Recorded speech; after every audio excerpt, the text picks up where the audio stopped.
পাশ্চাত্যের বিভিন্ন বইপত্র স্মৃতিচারণায় স্বামী বিবেকানন্দের যে গাম্ভীর্যপূর্ণ অবয়ব ফুটে তোলা হয়, কাছের মানুষদের সামনে তিনি ছিলেন ঠিক তার উল্টো।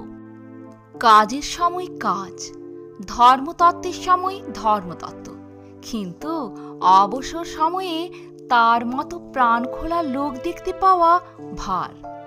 তাই আজ আমি আপনাদের জন্য স্বামী বিবেকানন্দের জীবন থেকে 5টি মজার ঘটনা তুলে ধরব। প্রথম যে ঘটনাটির কথা বলবো, স্বামী বিবেকানন্দের বাবা তার বৈঠকখানায় অনেকগুলি হুঁকো রাখতেন, যেন একজনের পান করা হুঁকো মুখে দিয়ে অন্যের জাত না যায়। একদিন বালক বিবেকানন্দ সবগুলো হুঁকোই একবার করে টান দিলেন। এ তুমি কি করলে? ক্ষেপে গিয়ে বাবা জানতে চাইলেন। বিবেকানন্দ উত্তরে বললেন, দেখলাম জাত যায় কিনা। দ্বিতীয় ঘটনাটি বেলুড় মঠের। জোসেফিন ম্যাকলাউড স্বামী বিবেকানন্দের পাশ্চাত্যের অনুরাগীদের মধ্যে অন্যতম। স্বামীজি তাকে স্নেহ করে জো বলে ডাকতেন। মর্যাদাপূর্ণ তার আচার আচরণ, এটিকেট সম্বন্ধে সদা সচেতন। স্বামীজির একবার ইচ্ছে হলো তাকে নিয়ে মজা করার। স্বামী শুভদানন্দকে তার সরলতা ও অল্প বয়স্কতার জন্য গুরুভাই হলেও স্বামীজি তাকে খোকা বলে ডাকতেন। একদিন ডেকে বললেন, খোকা, তুই এই খাবারটা জোকে দিয়ায়, সে তোকে নিশ্চয়ই থ্যাংক ইউ বলবে। তুই তার উত্তরে ডোন্ট কেয়ার বলে চলে আসবি। এ একেবারে এটিকেট বিরুদ্ধ ব্যবহার।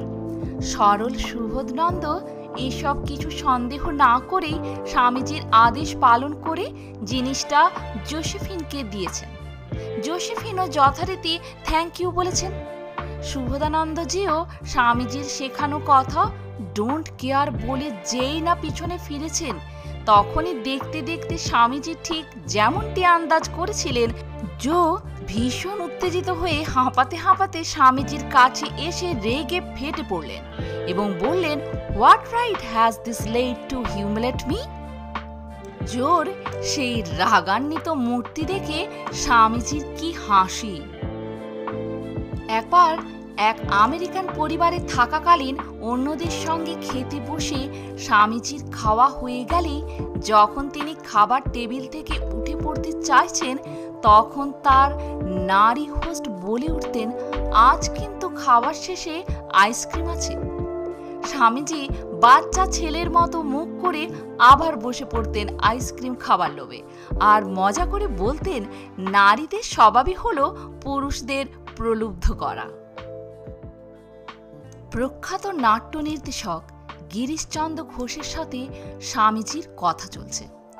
স্বামীজির মতোই গিরিশবাবু শ্রী রামকৃষ্ণ পরমহংসদেবের ভক্ত। স্বামীজি একসময় বললেন, দেখ জিসি। স্বামীজি গিরিশবাবুকে জিসি বলে ডাকতেন। তুই যাই বল, 3.5 হাতের মধ্যে সেই বিরাট পূর্ণ ব্রহ্ম কখনো আসতে পারেন না। গিরিশবাবু বললেন, হ্যাঁ হয়, কেন হবে না? তর্ক শুরু হলো। কেউ নিজের মত ছাড়তে রাজি নন। ক্রমে বিতর্ক উচ্চ গ্রামে উঠল। দুজনই অসাধারণ ধী সম্পন্ন পণ্ডিত এবং বাকযুদ্ধে নিপুণ। স্বামীজি শান্তভাবে কথা বলে যাচ্ছেন, কিন্তু গিরিশচন্দ্র ক্রমেই উত্তেজিত। বহুক্ষণ কেটে গেল। গিরিশচন্দ্র আর নিজেকে সামলে রাখতে পারছেন না। স্বামীজিও গিরিশচন্দ্রকে ক্রমে ক্রমে উত্তেজিত করে তুলেছেন। শেষে গিরিশচন্দ্র চিৎকার করে মাটিতে হাত চাপড়ে বলে উঠলেন, হারে শালা এসেছে, আমি দেখেছি। স্বামীজি তৎক্ষণাৎ উঠে গিরিশচন্দ্রকে আলিঙ্গন করলেন। দোতলা থেকে সিঁড়িতে নামার সময় স্বামীজি সঙ্গী বাবুরাম মহারাজকে বলছেন, জিসির সাথে 2টো ফলস টক করা গেল। আমার গুরুর এমন একজন শিষ্য আছে যাকে বিশ্বাসের অতুল পাহাড় থেকে কেউ নামাতে পারবে না। সর্বশেষ যে ঘটনাটির কথা বলবো, তখন তিনি ছিলেন নরেন। নরেন তখন মেট্রোপলিটন স্কুলে। একদিন ক্লাস চলাকালীন ক্লাসের এক অবাধ্য ছেলের অদ্ভুত আচরণে ক্লাসের সমস্ত ছেলেরা হঠাৎ হেসে উঠল। এতে শিক্ষক ছেলেটিকে খুব রাগ করলেন, কিন্তু ছেলেটি এত অবাধ্য ছিল যে সে শিক্ষকের রাগকে উপেক্ষা করে উল্টো শিক্ষককে উপহাসের পাত্র বানাতে লাগলো। এতে শিক্ষক খুব রেগে গিয়ে ভাবলেন, এই সমস্ত ঘটনাটি বুঝি নরেনের ইশারায় হচ্ছে, সব ঘটনার পিছনে বুঝি নরেনেরই বুদ্ধি কাজ করছে। তিনি প্রচণ্ড ক্রুদ্ধ হয়ে গায়ের সকল শক্তি দিয়ে নরেনের কান মুলতে লাগলেন। তিনি এত জোরে জোরে কান মুলতে লাগলেন যে অল্প সময়ের মধ্যেই কানের লতি ফেটে ঝরঝর করে রক্ত ঝরে পড়তে লাগলো। যন্ত্রণায় কাতর নরেন কোনো কথা না বলে চুপচাপ নিজের সকল বইপত্র নিয়ে ক্লাস থেকে সোজা বেরিয়ে গেলেন। দৈবক্রমে ক্লাস থেকে বের হতেই তিনি স্বয়ং ঈশ্বরচন্দ্র বিদ্যাসাগর মহাশয়ের সামনে পড়ে যান। বিদ্যাসাগর মহাশয় ছিলেন ওই স্কুলের প্রিন্সিপাল। রতনে রতন চেনে। বিদ্যাসাগর মহাশয় জানতেন নরেন কোন জগতের ছেলে, কোন ধাতের মানুষ। তিনি নরেনকে এভাবে ক্লাস থেকে বেরিয়ে যেতে দেখে কারণ জানতে চাইলেন। নরেনের কান থেকে ঝরঝর করে ঝরে পড়া রক্ত সব কথা বলে দিচ্ছিল। তিনি নরেনের কাছে সকল ঘটনাটি জানতে চান। নরেন সকল ঘটনা খুলে বললেন।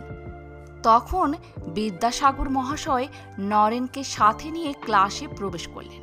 তিনি সকলের সামনে সেই শিক্ষককে রাগ করে বললেন, আমি জানতাম আপনি একজন শিক্ষক, একজন মানুষ।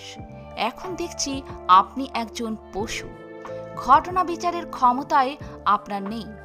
রাগে অন্ধ হয়ে আপনি সূর্যের কান টানতে চলেছেন। চলুন, আপনার এই বইটির যে কোনো পাতা থেকে নরেনকে প্রশ্ন জিজ্ঞাসা করুন। শিক্ষক মহাশয়টি সারা বই থেকে একে একে অনেক প্রশ্ন করলেন। নরেন সব প্রশ্নের সঠিক উত্তর দিয়ে গেলেন। একসময় শিক্ষক মহাশয়টি ক্লান্ত হয়ে পড়লে বিদ্যাসাগর মহাশয় বললেন, এবার নরেন এই বইটি থেকে আপনাকে একটি প্রশ্ন করবে। নিজের অনিচ্ছা সত্ত্বেও প্রিন্সিপালের আদেশে নরেন একটি প্রশ্ন করলেন। শিক্ষক মহাশয়টি উত্তর দিতে পারলেন না। তখন বিদ্যাসাগর মহাশয় ওই শিক্ষকের সম্মানের সাথে বললেন, এতে লজ্জা পাওয়ার কিছু নেই। নরেন সকল প্রশ্নের উত্তর দিতেই এখানে এসেছে। ওর প্রশ্নের উত্তর দেবার লোক খুবই কম। ছেলেটিকে চিনে রাখুন। আপনি এই ছেলেটির শিক্ষক ছিলেন। একদিন এটিই আপনার কাছে এক গর্বের বিষয় হয়ে থাকবে। তো বন্ধুরা, স্বামীজিকে প্রণাম জানিয়ে আজ আমার ভিডিওটি এখানেই শেষ করলাম। যদি ভালো লাগে তাহলে একটা লাইক করে যাবেন। ধন্যবাদ।